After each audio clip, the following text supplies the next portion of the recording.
That was about 100 pounds net, that net, eh? That was pretty good. I like it. I like it a lot. Back near Gimli. Oh, heavy. Is it? Almost like there's current or something today. Very well could be. Yeah.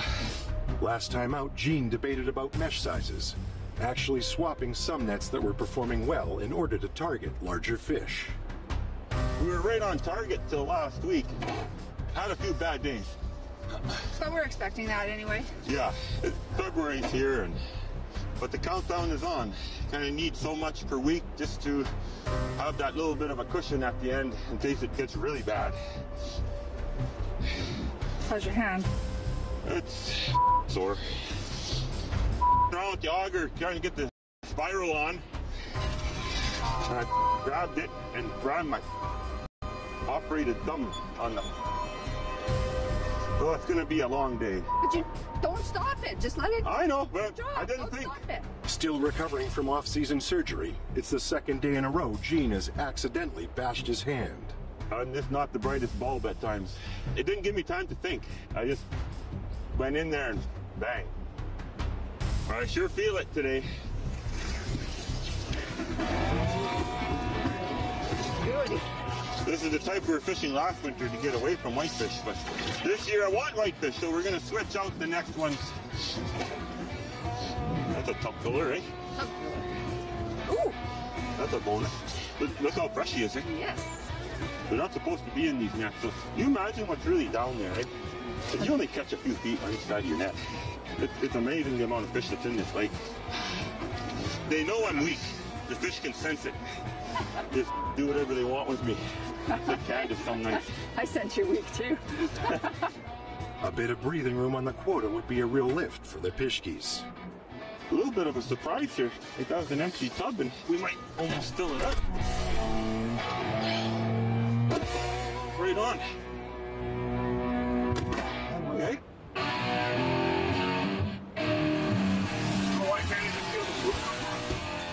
Near Hecla.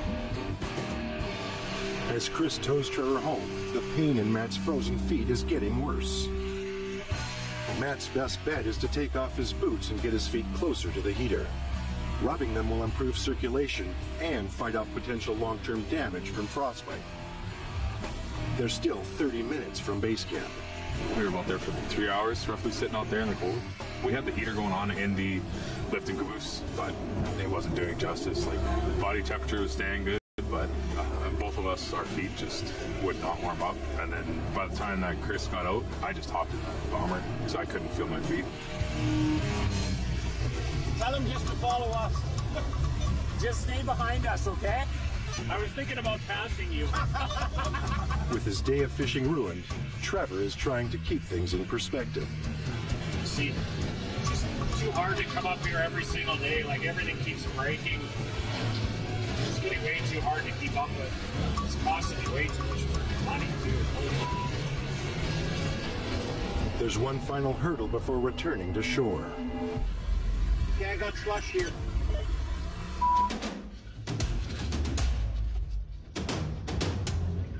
Chris needs to find a safe way around the slush pocket they drove through on their way out.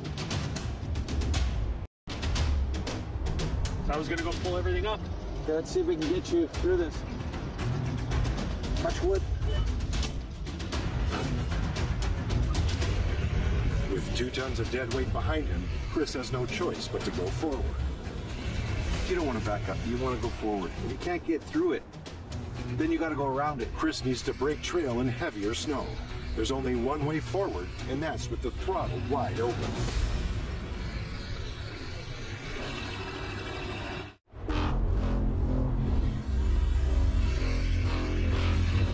This is my best friend. Near Hecla, Chris has navigated around the soft ice, getting the guys one step closer to safety. So I took a chance, just hoping that a little further south, we got through it. Now, back on shore, the dead bomber must be taken to a local garage for repair. As for Matt's feet, My baby toe and the other one beside it that can't move still, but they're the two that don't matter the most, so as long as I keep my big toe, I'm fine. I gotta make a plan for tomorrow, I guess, because we do have to get to our nets and get everything cleaned up. So I've got to make a few calls and just figure out what I'm going to do tomorrow. We're done with that for the day. We'll try again tomorrow. It's a bad week for the Christiansens. Trevor's bomber is still in the shop, and now one of Chris's needs repair. God knows. Froze up bombardier, gas, electrical, who knows? For 40 years, Chris has kept his equipment running with Band-Aids, chewing gum, and a motley crew of local mechanics. It's not just going out and fishing and getting a few fish. It's everybody else who's helping you along the way. Like I said, it's a fellowship. If you don't have all those fellows, you can't have a ship. A fellowship of miscreants. Pirates.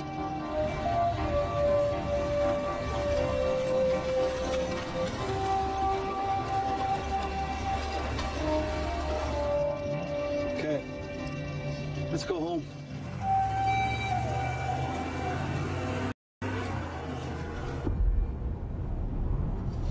We're looking for the peg, like where we cut the anchor line. I got a little bit too close. Has to be the one. On Moonlight Bay, Richard and Mike are on the hunt for 3 missing nets. I have it marked with a stick, but Christ. An anchor line goes straight down from the hole to the bottom of the lake, holding nets in place on either side. I remember it was in a straight line. Was it? Yeah. Has to be this one or the one before. Oh. I think it might be the one before. There's some confusion about the exact location of the missing nets. He figured it back there, but I figured it's here. The pegs were pretty well in line.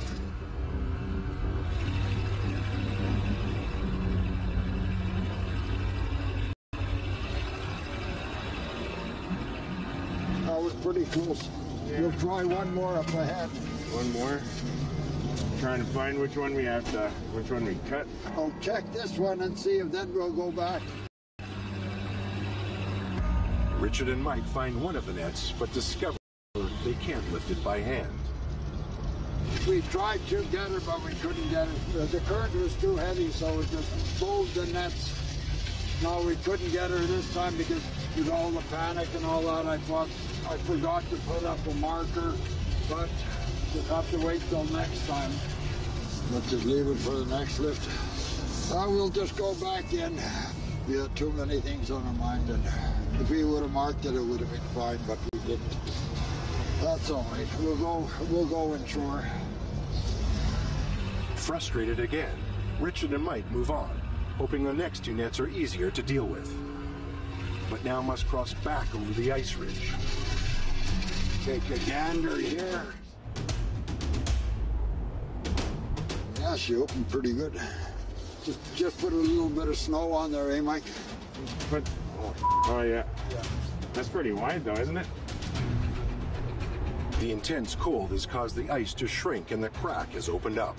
They need to fill in the hole in order to get home safely.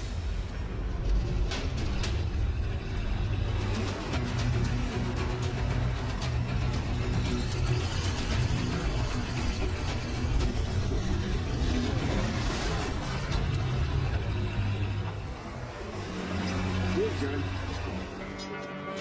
Yeah, there's some right here. This is just ice that was made a few days ago. That's a floating piece. Driving over in this location again leaves the crossing completely compromised.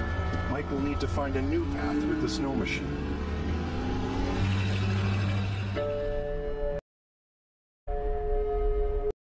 Smaller nets, and I don't know, maybe it's a mistake. Near Gimli. After a long soak, Gene and Candace are back to check on their new nets. I have 8 nets total today, and weather's cooperating. Nice day out. I'm kind of excited to see what's in them. Yeah, we're kind of anxious to see what's in these, because like I said, we did switch them out last time we went to smaller nets. It was pretty damn good, the last 2 nets. We left one in. This one, I guess we'll switch them out, I don't. Despite good results with their last lift, Gene decided to change up some nets, hoping to catch even more fish. So I'm hoping that these ones outcatch the ones we're replacing by a half a tub. Then that'll make sense to me. Life will be in order. it was looking really good last week, but you know, with fishing, it just, you're catching really good one day, and the next week you're not catching anything.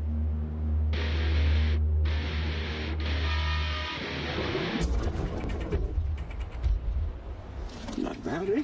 Too bad. Keeps up. It looks like the whitefish have left. Well, once we get further out. Yeah, there should be more. Need a couple shots, that's what we need. In clusters. Need a tub filler. There Another tub filler. Seem to drop off a little bit here now. It's kind of scary. And we'll see. Might not have been a good idea. The first net of the day is disappointing. Clean, but not great, eh? I was expecting a half a box of whitefish with this. There's never a good time for bad fishing, but right now the Pishki's bills are adding up. I had to buy 2 batteries for each truck. My backup truck, the battery's frozen solid at minus 40. Power steering pump went, transmission lines, you name it. And odd sounds coming from the bombardier now. And that cold weather took a toll, I think, on people and equipment. Our whole year's salary was on this winter because we didn't fish in the spring or in the fall. The boat was, didn't have the boat in the water, and now the bombardier on the ice. We really gotta put it together and make sure that we get what we need this winter. Or you know, there's some bills that might not get paid. 7 nights. 7. Leave them 9 or 10, I think. Especially when there is no whitefish in them, they can be left longer. That's strange, though. Like I said, it just warmed up, so next lift it could be really good. Yeah, I hope. I don't know what the answers are either. Gene's experiment with the new mesh sizes is a bust. I shouldn't have did that. You shouldn't have did that. Lots you shouldn't have did. Like switch those nets out. I told you we shouldn't switch them out. Yeah, I know. Now what? We have to set again or switch out again. Well, we'll set 8 more, whatever. Does it give me day or what? Should be. That is frustrating. I know. I'm a frustrating individual, right? That's the thing. You really don't know. You think that you got the world by the tail, and then next week you're chasing after fish again, trying to. Now we're ripping our hair out thinking what we're going to do. So.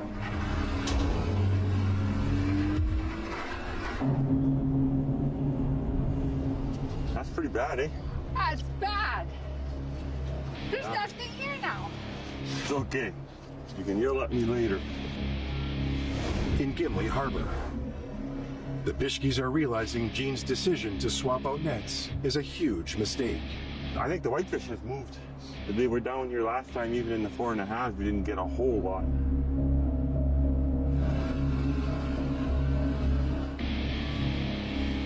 Feel something there. Even the pickerel disappeared here too. So yeah, it looks like we're gonna have a couple pretty lean weeks, eh? If I fail, she fails, and vice versa.